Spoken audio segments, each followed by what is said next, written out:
Capes on the Couch podcast is for entertainment purposes only. Dr. Issues is a psychiatrist, but he is not your psychiatrist and does not have knowledge of your individual situation. For any personal mental health concerns, please consult your own healthcare providers. For medical emergencies, please call 911 or the designated number in your area immediately. Remember that you are not alone and help is out there.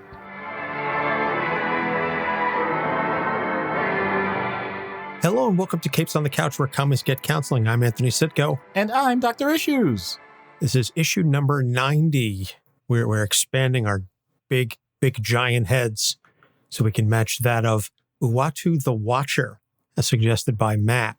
A fascinating pick, and very much looking forward to diving into this episode. Before we get started, a couple quick things. First off, we have a brand new patron, local official, Kate.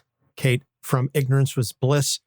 Kate, we adore you. We love you. Thank you so much. It seems like just yesterday we became, friends over social media. And now one of these days, I hope to make it up to Massachusetts to give you a big post-COVID hug because she's just an awesome, sweet person. And she's built up quite the fantastic community over for her show, Ignorance Was Bliss. Go check that out at iwbpodcast.com. I know technically we already made them the podcast of the week, the shout out of the week before, but go show Kate some love because she's going through some stuff right now. And if you have the ability to, please go support her Patreon. She's lost a couple of folks recently who disagree with her politics and her use of language. And Doc, you'd probably appreciate this. The fact that she speaks about criminals as though they were human beings. Wow. It's almost as if the human existence deserves acknowledgement no matter what the circumstance. Yeah, funny that. But people have messaged her saying, I can't listen to you talk about these people are animals and you talk about them like they're people and da-da-da-da-da. I'm not giving you another cent. And she's like, okay. Right.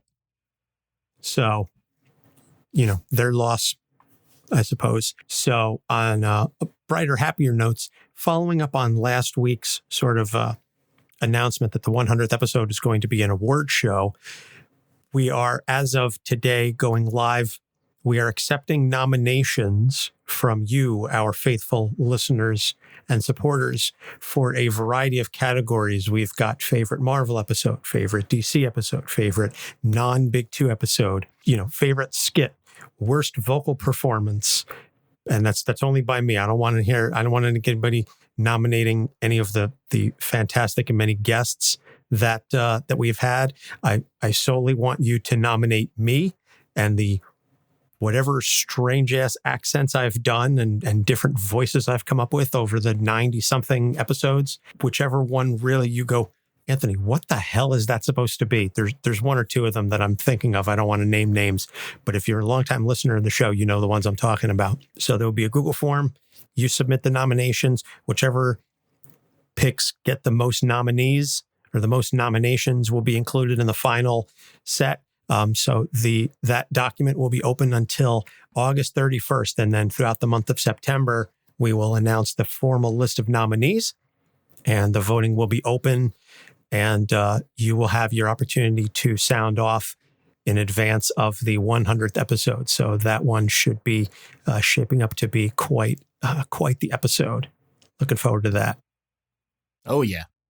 And last, but certainly not least, this is a statement and a request sort of molded into one. And I hope you can understand and appreciate the sincerity with which I say this.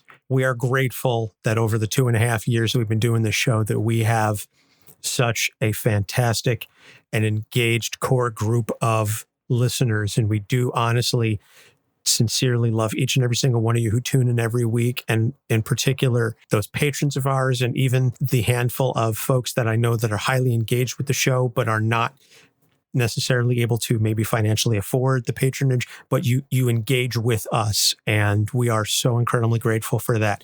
What I'm asking you, all of you that engage with us on the regular, is maybe for the month of August, engage with your friends, your family, share our show on social media, because we cannot grow without sharing, and there is only so much time and effort that Doc and especially I have to promote the show on social media. But we know we've got fans out there that love our show. We know we've got fans out there that engage with us week in, week out, day in, day out, sometimes, whether it's Discord, whether it's Twitter, Facebook. We've got Seth who has a new kid and still manages to make time to watch us on the live streams and engage with us and post memes in Facebook and on his personal page. I'm personal friends with him now on Facebook, and let me tell you, he is a shit poster extraordinaire. Like, the stuff that he posts is brilliant. It's shit posting, and I say that as a pure compliment. Ruby, who's one of our earliest present level patrons, and she promotes the hell out of us all the time, and she is constantly engaging with us on Discord and Facebook and Twitter, and she's all about the show, and we love that about her. Ariel, if you follow Ariel on Twitter, I'm amazed that she has time to eat and sleep and have a job, because it seems like all she does on Twitter is tweet about how Talia al Ghul has been ruined as a character over the last 15 years, and that the only way to restore her to any form of glory is to undo all of the character development that's happened to Damian Wayne. But since Damian is far more important to the current Batman mythos and writing team than Talia is, they're going to continue to just subjugate her as a character and turn her into the monster that she is, that Ariel believes that she is not. And I'm going to pause for a second, because I'm pretty sure I need to give Ariel time to just bring her brain back into her head, because I've just exploded it out of her mind, because she's feeling very called out right now in this moment. Aww. But, and Janae, who loves us from Hawaii and is constantly talking about how, she's in the store listening to us, or she's doing this and that. We love this feedback, and so many other fans that I know I could name, but I don't want to just turn this into the We Love Our Fans episode. That's for the 100th episode, right? But share it with others. Post it on social media, post it on Instagram, Twitter, Facebook, Tumblr, TikTok, whatever other social medias that don't start with the letter T. We love each and every single one of you. We appreciate each and every single one of you. So spread the love, share it out there, because each and every single one of you diehard fans, you started off as a casual. And I'm not saying that as a disrespectful way. Like, everybody starts off listening to this show as, oh, hey, I like this character, or hey, this looks interesting. Let me give these guys a listen, see if they have anything good to come up with. And then so many of you have turned into the diehard fans that have kept us going for 2.5 years. So we appreciate it. We want to build and grow upon that. And we know that there's more folks out there that could be diehard fans. They just don't know us yet. And so that's where you, the diehard fans, come in. You have to go and spread the gospel of Capes on the Couch, so to speak. Go forth and proselytize and share the love. So, we hope to see lots of tweets and Facebook posts. And, if you're on Discord and you're in another server, go, hey, check these guys out, within the rules. I don't want to go spamming invites, because I know certain servers are very particular about that. But, spread the love. We're trying to build a community, because for us personally, and again, I'm sincere when I say this, the more people that hear us, the more people receive our message, the more we can get to the core of what the show is about, which is two guys making South Park references. No, it's destigmatizing mental health and breaking down those barriers and breaking down the resistance to saying, hey, you know what? I've been struggling lately. Maybe I need to talk to a professional. Maybe I need to get some help, or hey, even just that self-awareness to say, something I talked about in the last episode, something that happened to me. And, the way that Doc was describing some of the things that helped this character or would help this character, these are some of the things that I can help use in my daily life, and I can become a better version of myself. And if you sharing the show on social media helps those people, then that's what we're all about. Because again, that's what we're trying to get to is spreading the message and spreading our the positivity and the love out there, because we love each and every single one of y'all. And the more of you that listen to the show, the more love that we have to share and spread. So. Wow. I did not see that coming. I don't know if I have anything to add per se. I will simply give my brief take, which is, as I told Anthony before we started recording, I'm in the midst of working 6 weeks straight. That's not meant as an exaggeration. I am saying that I am on shift at least from 9 to 5 or 8 to 5, honestly, is in my contract, for 6 weeks straight. Weekends, all of it. So at no point during any of that time did I say to myself, wow, you know what I really need to do? I really need to stop doing this podcast. It's the opposite. This is my opportunity to kind of let down my guard a bit and say things in a way that I normally wouldn't say in an office or in a hospital or anything of the sort, while still talking about some of the germane subject matter. So from that standpoint, this is catharsis for me. And many of the things that I say are personal, not just because I think it's worth it to have a professional be a little bit vulnerable, but also because it's a way for me to process what's going on in my own life where I won't get that opportunity otherwise. So I apologize if I'm using you guys a little bit. I'm not trying to do that on purpose.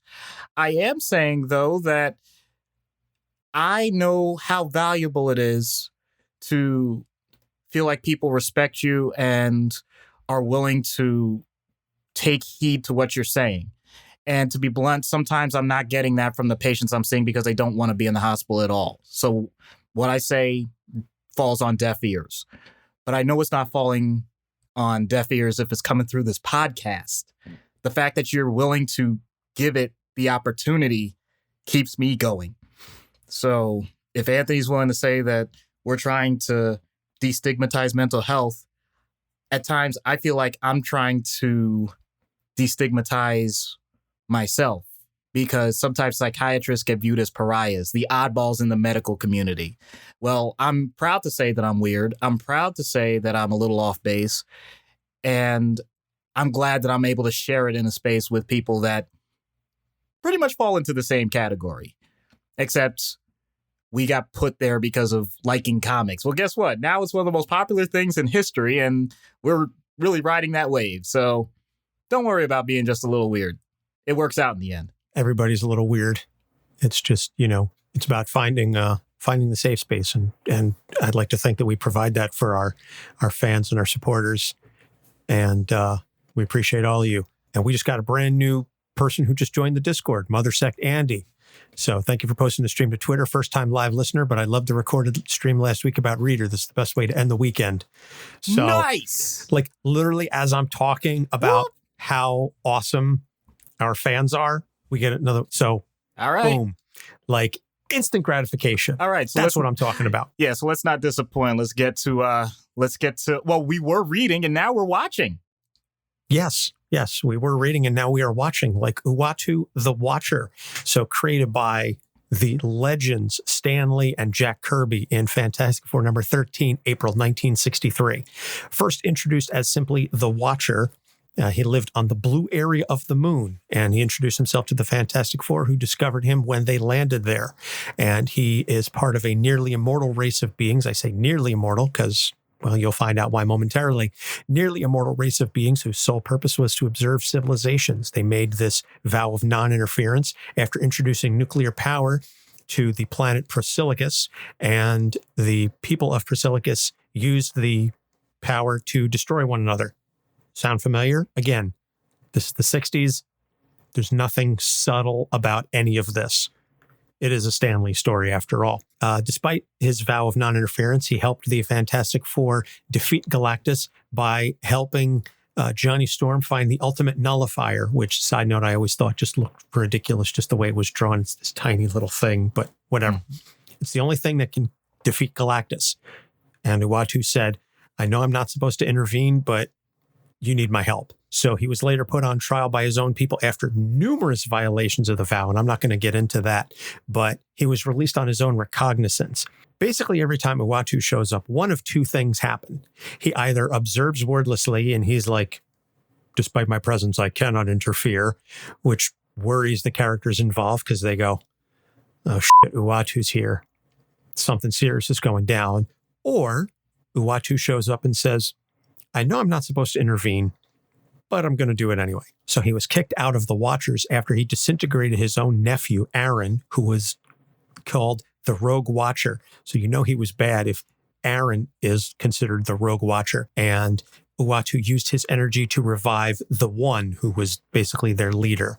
He was killed by a Celestial. So he's later reinstated. I don't want to get into the details of that, but he's popped up over the decades to observe major events, Civil War, Secret Invasion, etc. Then Original Sin comes around. This is about 2014, written by Jason Aaron with art by Mike Deodato. The Avengers discover the body of Uatu on the moon, and his eyes have been removed from his head. It was revealed that he was attacked and he by the Orb and a collection of other villains. They attacked his armory on the moon, and they stole one of his eyes because they realized that since Uatu can see everything, whoever has his eyes can also see everything that he has seen. Why? Because comics, by the t-shirt. So Nick Fury shows up to interrogate Uatu and say, who did this to you? And here's where Uatu says, I cannot interfere. I cannot intervene. I cannot tell you who did this to me. So Nick Fury shoots him and steals his other eyeball.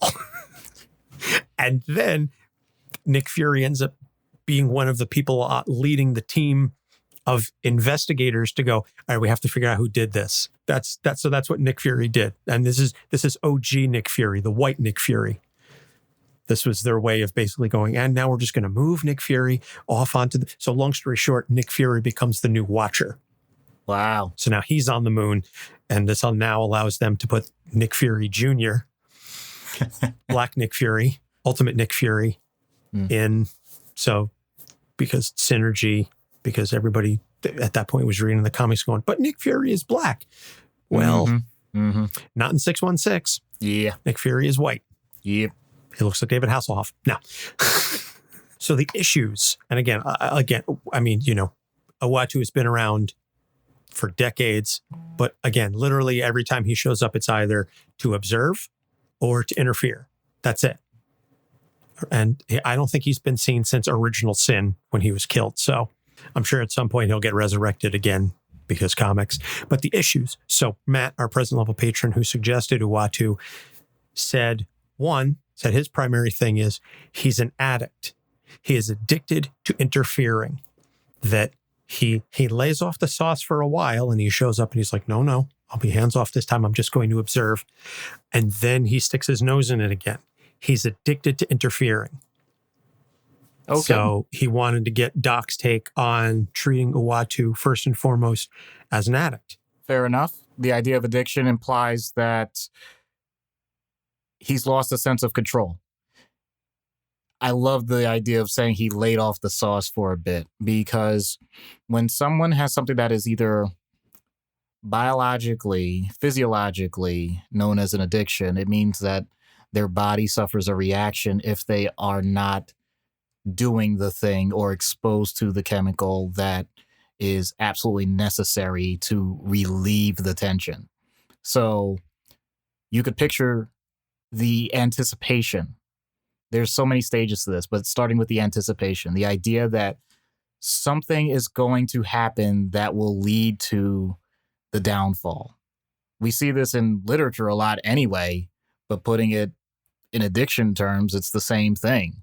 So for someone like Uatu, it would be the idea that, let's say it's a major character is in peril, they're missing or something like that, and now they're getting a search party, or there's more than likely a huge conflict between one major villain and another major character, and they're assembling their teams.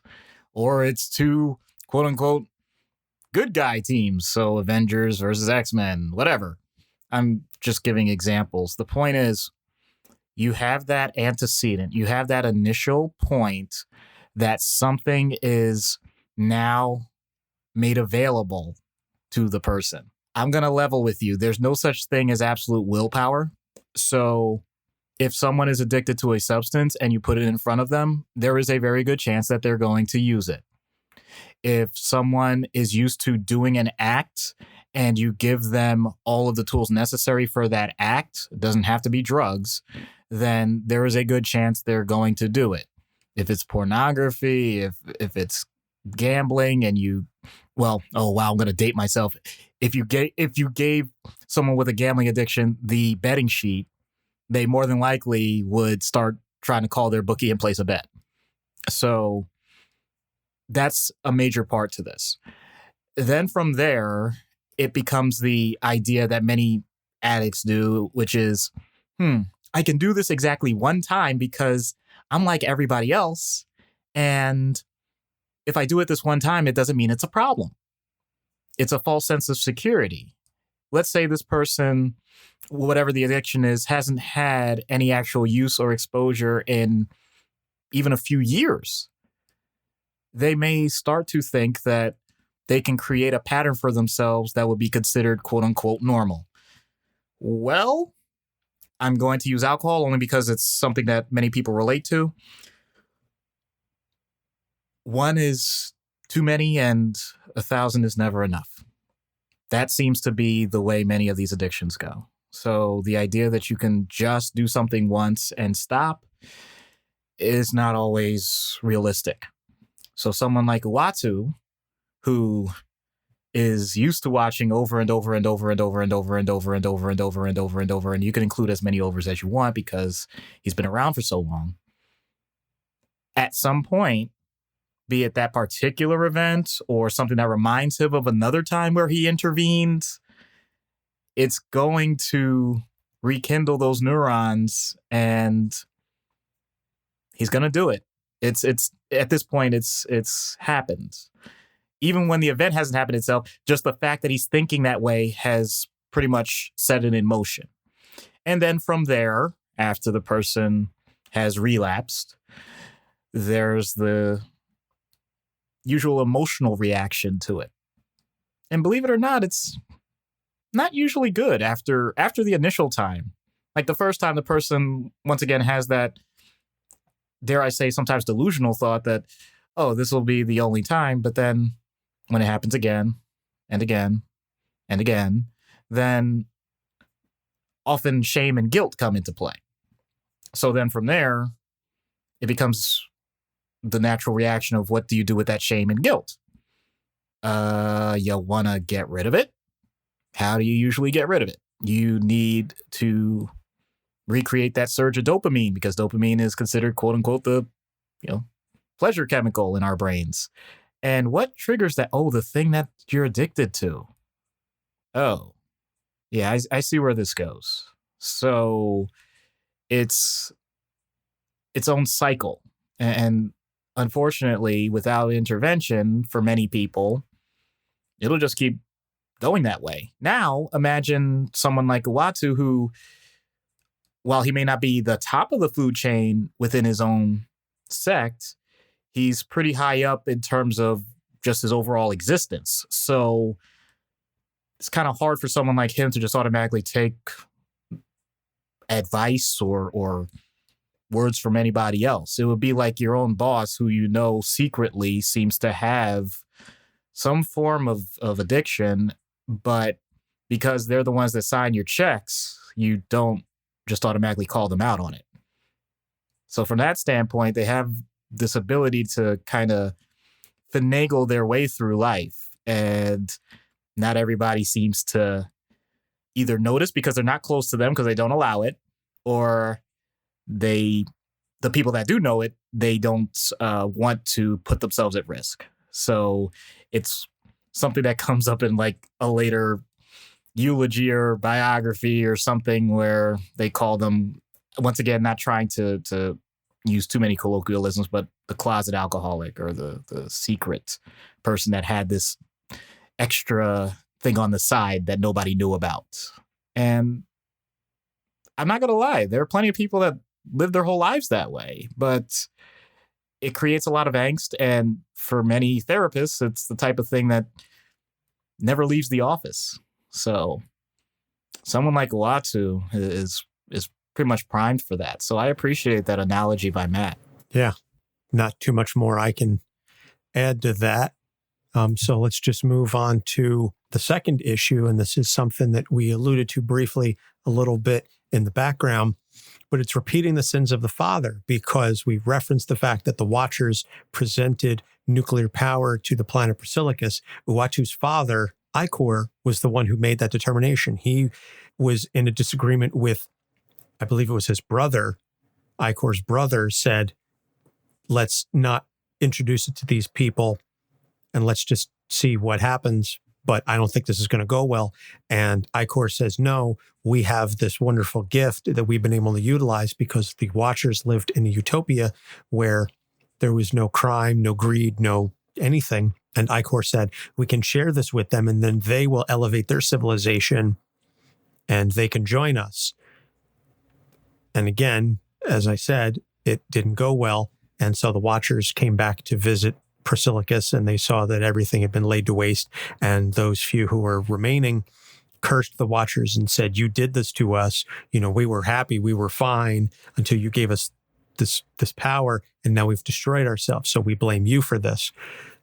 So in a sense, Uatu constantly interfering is a way of sort of repeating what his father did. And also he hasn't learned his lesson.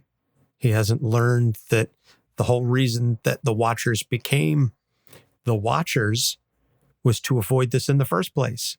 And Uatu constantly sticks his thumb in their eye and says, I know better than you. I'm going to do this anyway. So I don't know if you could, I don't know how you want to go about discussing that, but the fact that he's doing everything that his father did. Oh boy, this may end up sounding a bit more political than I want it to, but everyone at this point that's listened to this podcast knows what I'm about to say. History may not repeat itself, but it damn sure rhymes. Does rhymes. Right. So, in a situation like this, though, we have a record. We actually have the idea that people know what the consequences are of certain actions in a certain setting with a certain group of people or a certain emotional setting with a certain group of people. So I'm going to break this down to what we all go through. All of us have a certain group of friends. The people that you know that are fun to hang out with, that you absolutely enjoy in certain instances. But you know that the second that one of their antagonists walks through the door at that event or that party, you know that they're going to become bitter. You know that they're going to change their tone. They're going to want everyone on their side to kind of either gang up or just try and eliminate the possibility of interacting with this person they don't like. And the problem is they're the only one that really feels that way, but they just want to make sure that everyone knows how this all is going to happen because they need to run the show. They need to make sure that they're comfortable in these particular social settings. So what do? You either humor this person and you say, yeah, I know they're not always great to be around, but you know, I think we can deal with it for a few more minutes. Or you just simply say, you know what? It's getting late. I gotta go. I'm just not able to hang around right now. Or is that just me? I'm sorry. Maybe that's maybe I'm the only one that does that. But I doubt it. I think a lot of people do that. What I'm going for with this is the idea that you know fully well that you're not going to get along with everyone in life. You know that there are certain people that you don't want their opinions or you don't want their feedback on the things that you're doing. And yet, you will put yourself in situations where you're going to get it anyway. So, if you're in a situation where you're trying to remove yourself, you're trying to do things, in your own fashion, but you're always around other people that basically say, no, it's our way or the highway, or we know we're going to do it this way. This creates friction. I'm approaching this from a lot of different angles because my point with someone like Uatu is he's already in a society that has established, hey, man, we had to set these boundaries because if we didn't, then pretty much all of society would suffer. Why on earth can't you respect that? And Uatu, for his own reasons, maybe it's because that's the way his father did it. Maybe it's because he really does think that they're absolutely wrong, even if he doesn't have the evidence to support it. And he basically says, you know what? I recognize that there may be a lot of people that say that this is the right way to do things, but I'm my own person and I'm unique as an individual, and therefore I'm going to follow my own path. And if that happens to upset some people along the way, so be it. Meanwhile, the actual underlying message was, no, dude, we're not talking about trying to, encroach on your personal liberties. We're trying to make sure that society as a whole stays alive. You got to see where I'm going with this. Okay, especially nowadays. Sometimes people get these ideas in their head, be it because of just an ingrained way of thinking or because they feel personally threatened or attacked as a unique individual, that they're not willing to look at the greater picture. And that can be a very scary thing for those of us who really are trying to give consideration to the greater good. So it's okay, the idea that you want to challenge the status quo. Just make sure that the status quo wasn't wrong. If it's very obvious that the status quo was established because it ended up resulting in more people surviving, then I think we might need to keep on that track. How about we do little tweaks to benefit the individuality rather than just throwing everything out wholesale because you don't like the tone or the political party that someone is in? Sorry. And we don't get political on this show. Had to do it because that's the point. It's not political. I'm speaking right now as someone that works in healthcare. The idea that it's political absolutely sickens me. Yes, pun intended. So maybe I just dropped our viewers by half. I don't know, but whatever, man. I'm willing to say that because that's the truth. I'm not arguing with you, and I'm certainly in no position to do so. So the last thing, and this is something that I guess I hadn't come up with, but you honed in on this immediately when we started writing this. And this is also another first for a character that we've analyzed on the show. Voyeurism. Simply put, it's literally in his name. They are watchers. They see everything. Everything. And we have a little fun with that in the skit, so stay tuned. But the idea that, and this also ties into the addiction, he's addicted to watching everything. He says often that one of the reasons why he interferes so much is because he feels an affinity for Earth and the people of Earth. But it's because he watches us all the time. You didn't have to use the creepy voice, but it does help.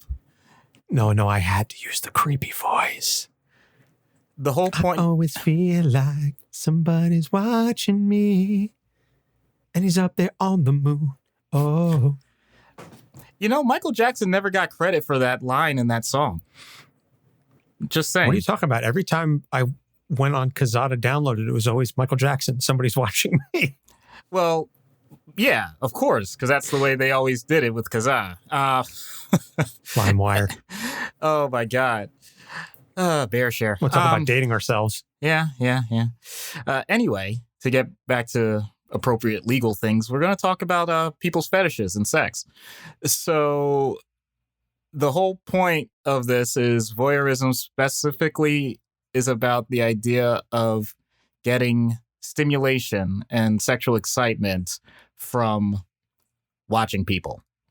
And for some people... What is it called for, just for clarification and sure, to flip it around? Sure. What's it called if you receive sexual gratification from being watched? Exhibitionism. So it's exhibitionism. Yeah. Oh, okay. I don't know if there was another term for that. Well, we can go into this. So the different... No, we don't need to. This ain't that kind of show. It was just one of those things that was just like, well, if we flip it around. Right. Because I'm sure somebody, the 7 billion people, if they know Uatu's up there watching, they're like, oh yeah, I hope he's watching me right now. Yep. Keep watching. Yeah. There's private exhibitionism and public exhibitionism. What you're referring to is private exhibitionism. The idea that someone is watching you, but you don't necessarily need to know who it is and in what circumstance, as opposed to wanting to seek it out in a public space. You know, the classic guy in the trench coat, that sort of thing. But no, Uatu clearly doesn't do that. Uatu simply, let's tone it down, has an affinity towards the people he watches. So there is some level of enjoyment. So some of you may already point out, well, Dr. Issues, you're saying that I like watching things on TV. Does that make me a voyeur? Well, no, because those things are specifically designed to be watched. They are for either our information or our entertainment purposes, much like this podcast for your listening purposes. So that's considered acceptable. That's part of the natural social contract that we have.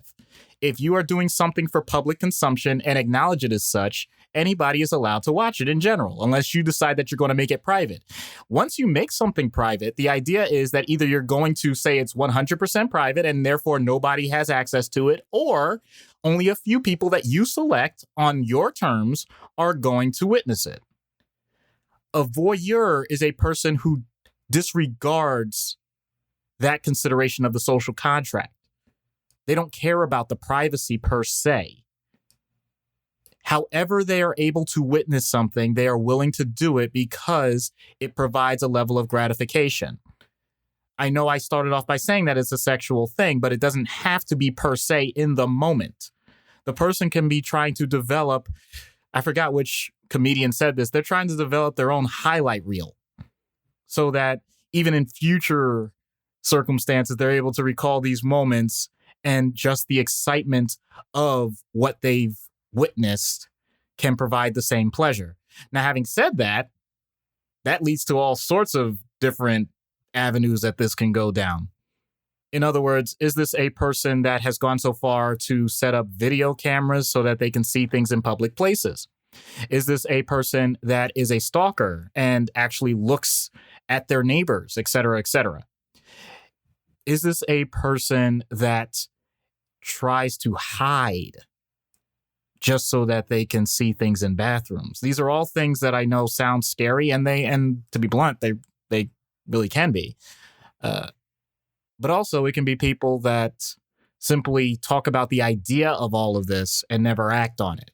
So there is a very benign level of the fetish nature of it that, as far as I can say, doesn't necessarily cause that much harm. There's some controversy with regards to the idea of, and pardon me because I know we try and keep it PG-13, but the idea of pornography in and of itself is that possibly leading to more people, especially now with it on the internet, leading to more voyeuristic tendencies. I have no idea about that. I haven't done enough research to have a definitive answer to that. I guess we would need to.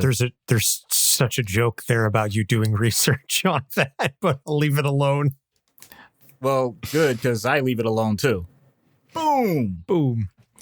Okay, but the whole point of this is, as with any fetish, the idea is that is not just the way that a person could get stimulation, but it may be, depending on how significant it is, the only way they can achieve climax. So it can be that significant.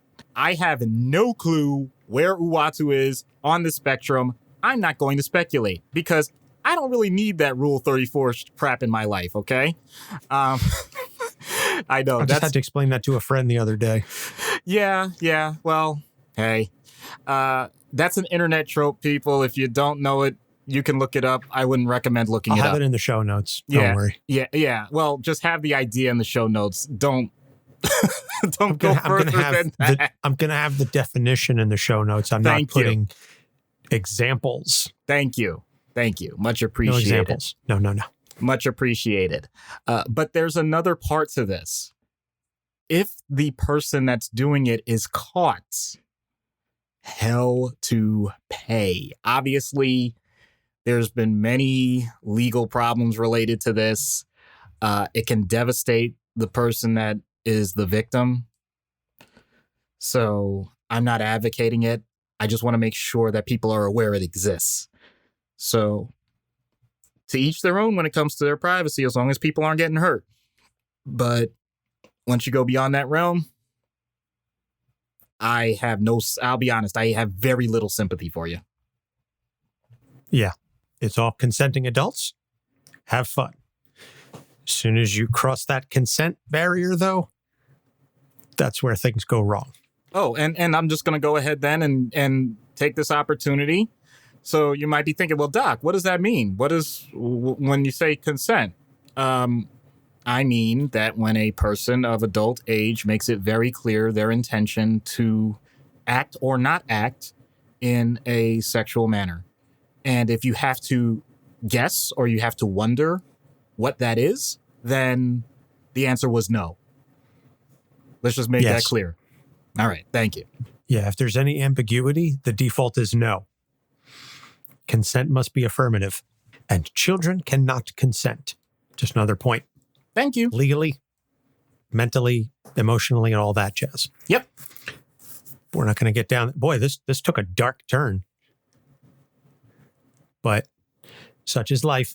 So we're going to take a quick pause. We come back, we'll get into treatment. Stay tuned. Hey, it's good old boy Mike. This is good old boy Dave. From Sips, Suds, and Smokes. Sips, Suds, and Smokes covers wine, tea, coffee, distilled spirits, whiskey, scotch, beer, cigars. People whose first name starts with Q. Bad fake British accents. And we always take time to make fun of the people of Alabama. Banned once again. It's a 1-hour episode that's mildly entertaining for about 22 minutes. I think mildly would be a vast improvement. Well, we do have the only beer show with the Holy Man. We talk about these products and rate them with our unique rating system, like our Suds 5 rating.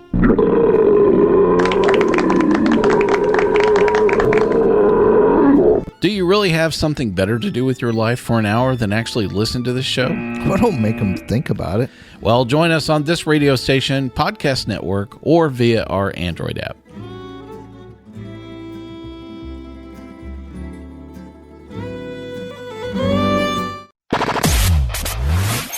What is the perfect package? Well, it could be anything. Join Chad and Dave as they dive into the Perfect Package podcast.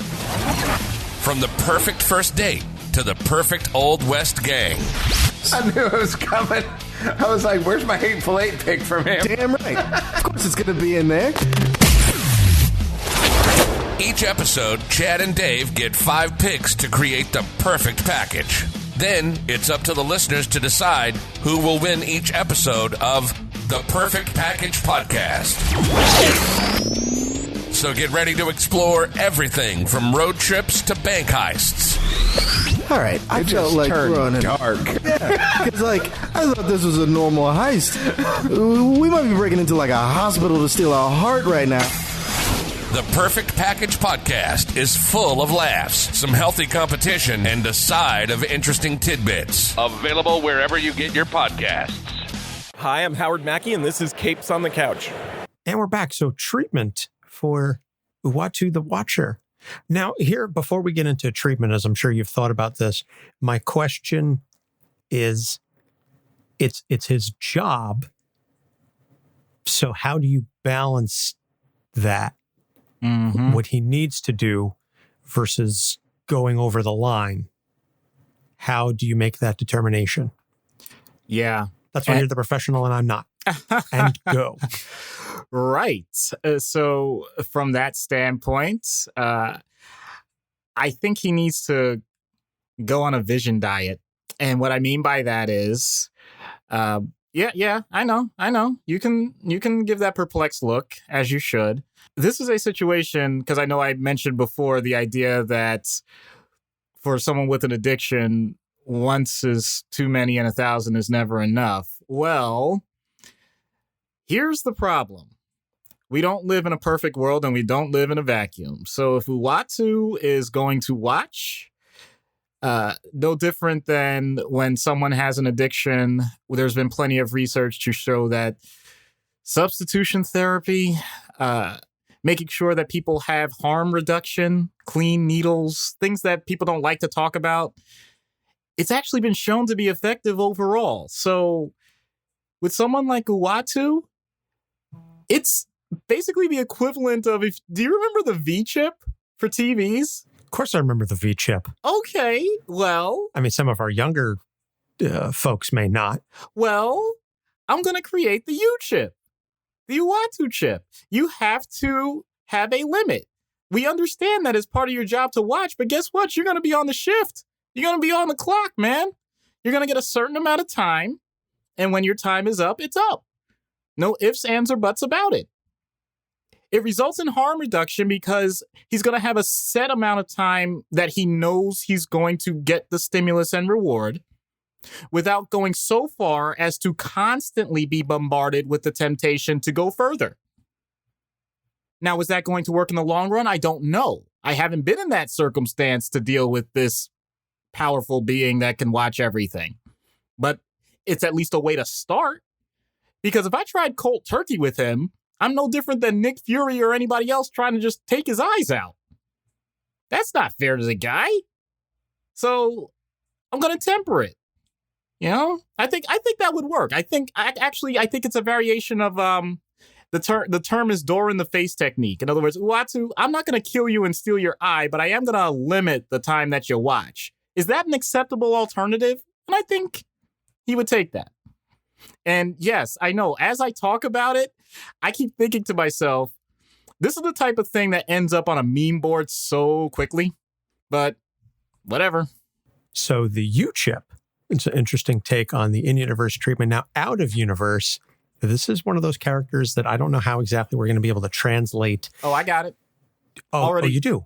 Already got it. I think it's a multi-level situation. You have someone, it doesn't have to be voyeurism, but the point is the person does have some sort of fetishistic inclivities. Oh boy, I don't want to get into details because that's not as important to the topic. But in addition to that, may have some other level of substance problem or something that leads to the person. Oh, okay. You know what? I'm just going to clarify this all from the start. We have a person who has some form of sexual fetishism, and it may be voyeurism itself, but in order to act on it, because they're so scared that they're going to get caught about it, they use liquid courage, and it develops into an alcohol addiction. Okay, so that's actually not that far off from a few patients I've seen. And so to get into the actual out-of-universe treatment, real life, whatever, it becomes a chicken versus the egg kind of thing. What came first? Were you always someone that happened to imbibe, or did this develop because of the anxiety surrounding it? Because although it's a package deal, I need to know what led to what, because that really does drive the initial treatment. If I know that you need a rehab first, I will push for that as hard as I can. If I can develop a plan for, I try not to just automatically say sex addiction because I think that's way too vague. But if I can develop a treatment plan for that and I know that your alcohol level is automatically going to reduce, then that's the way I'll go first. Either way, this is one of the most sensitive topics that you can have because most people are so incredibly embarrassed to talk about any of this stuff that no one knows. The people close to them usually don't know. So you have the idea of ethics of confidentiality for the case in large, but then also making sure that you keep the privacy of their potential chemical addiction while also maintaining the idea that if they're doing something that you consider to be dangerous to society, you may have to break that confidentiality if you're able to identify a victim. So this is a tightrope. This is as intricate a therapy as you can do because you have to let that person know well ahead of time that if things get too dicey, you can't take chances. But that also may lead to them closing off a bit more about what it is that they're doing.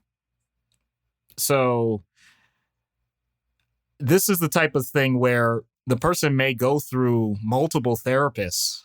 I'm not just talking about the timeline. I'm saying the idea that literally one therapist may not be able to handle this type of case by themselves for a certain period of time.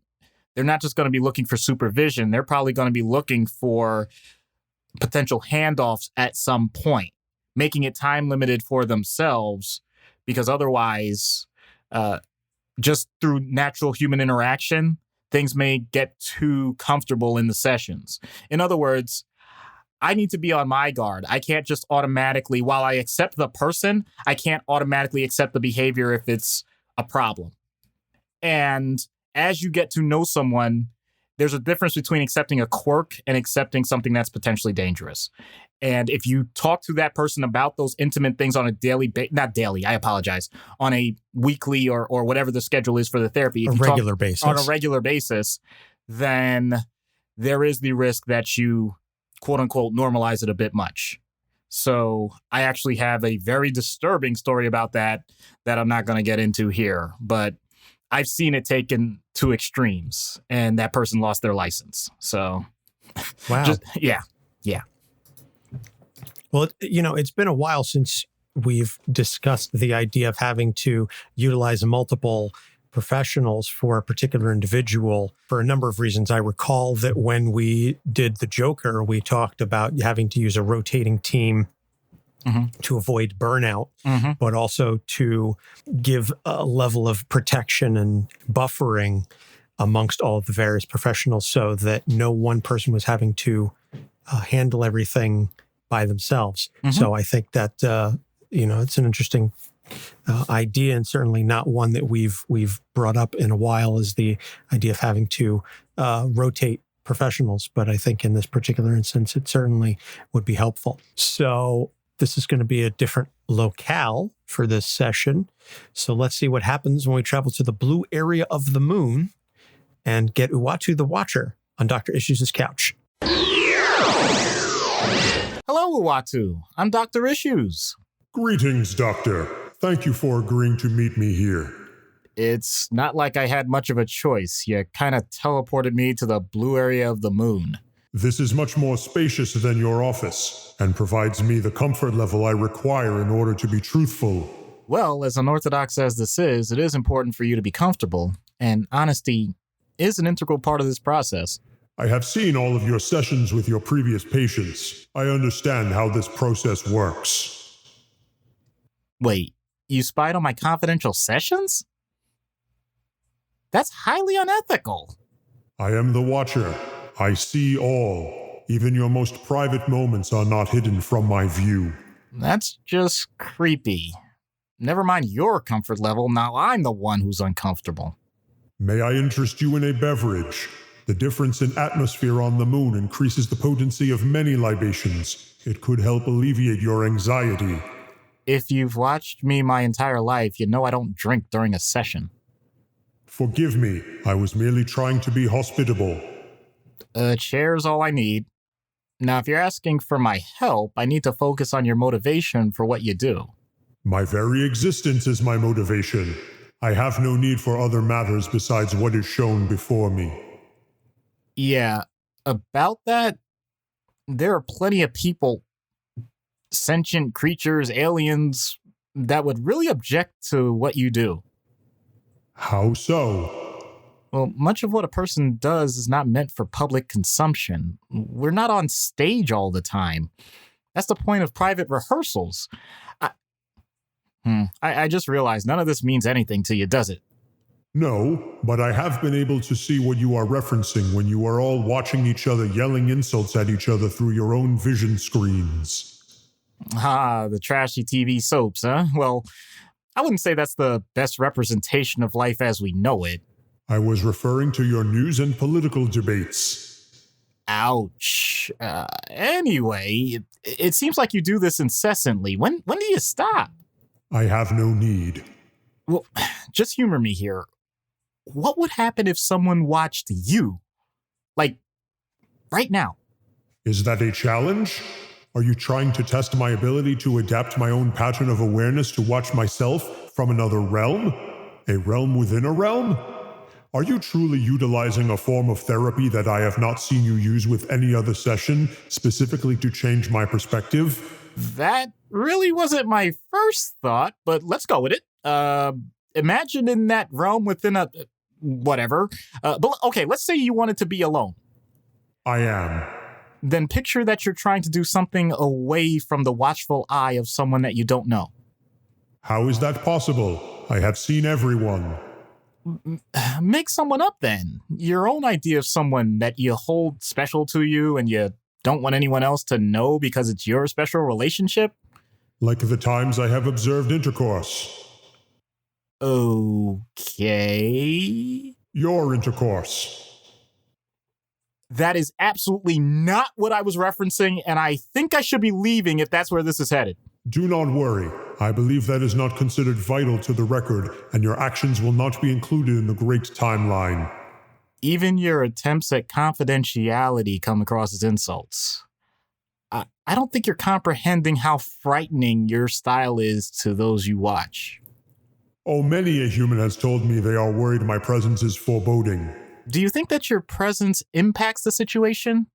I realize that you are referencing a paradox, but watch I must, so watch I shall. Even if you get punched in the face? Even if you're warned by your own kind? Even when you know that someone like me is going to be paranoid for the rest of their life, fear-stricken that some stranger's going to change their life forever when they least expect it? Do you care about any of the consequences? Do you want to change at all? Because I've met plenty of patients that don't care nearly as much as I do, and I refuse to carry their weight for them. You accommodate, but you don't acclimate. To know the universe is to be of the universe. Now, you're willing to switch up or not, you perv? I sense frustration in you. I have not seen you this frustrated since the night Okay, that's it. We're done here. Send me back home, now. Is this so you can resume with the intercourse? Now! It shall be done. Should you put lead in your ceiling? Will that help? Is it like Superman? I mean, it might give us poisoning in the long run, so no, I'm pretty sure it's way beyond that, man. I think more importantly, I don't think he was just talking about me. Yeah, everybody, you might want to be careful. But if you're feeling too paranoid, then no, I want to reassure you that this is all entertainment, okay? Thank you. Unless that's your fetish. Hey, some people may get off on the idea of, guy with a big giant head watching them while they do their business. Yeah, but if they're talking about giant heads, listen, man, don't yuck someone else's yum. That's all I'm going to say. That's all I'm going to say. Okay. So recommended reading, and we'll have links to the Amazon posts in the show notes. The Fantastic Four Galactus story, the original 1965-ish story where the Silver Surfer comes and Uatu shows up and says, I'm going to help you find the ultimate nullifier, etc. And the other one is Original Sin, the story of how Uatu is murdered. So those are the recommended readings for Uatu. Andy just said, I guess the only person Uatu hasn't seen doing it is Sue Richards. That is amazing. Wow. I'm pretty sure Uatu could still see that. Oh. No, he did give them the blue area of the moon for their honeymoon. And he said, you'll be left alone. Mm-hmm. Alone. Wink, wink, nudge, nudge. Uh-huh. Yeah. Is your wife a goer? Does she go? Nudge, nudge, wink, wink. Know what I mean? Say no more, squaw. This is a fun one. I mean, it took a dark turn there with the voyeurism and stuff like that, but the rest of it seems to have been balanced out by quite a bit of levity. Oh, yeah. And if it sounds like we're laughing a lot more than usual, the live stream has been very, very entertaining. Oh, yeah. So this is why you all need to, as we said at the top of the show, share, come join the Discord, come join our Facebook group, watch on YouTube. There's many, many ways. We love the engagement. This is the most we've had engagement during the live stream ever. And it's made for a very, very pleasant, if not super, super long episode. But we appreciate it. So the next couple episodes is Damian Wayne, suggested by Ariel. Then Brian has requested Apocalypse en Sabanur. And then we go to Baphomet from The Wicked and the Divine, as requested by Ruby. Matt has also suggested No One Gets Out Alive, a very good Fantastic Four arc. Uatu straight up murders a guy, and it's seemingly not a problem.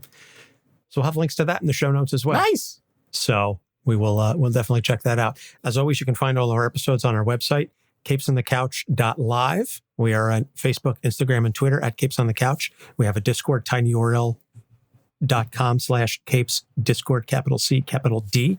And we've got a YouTube channel, which has just do a search for Capes on the Couch at YouTube. We're not nearly big enough to get the custom URL yet. We've also got a Patreon where you can subscribe in multiple levels and get additional content, patreon.com/capes on the couch, and a TeePublic store where you can get all sorts of cool merch with our logo on it, or the Y because comics.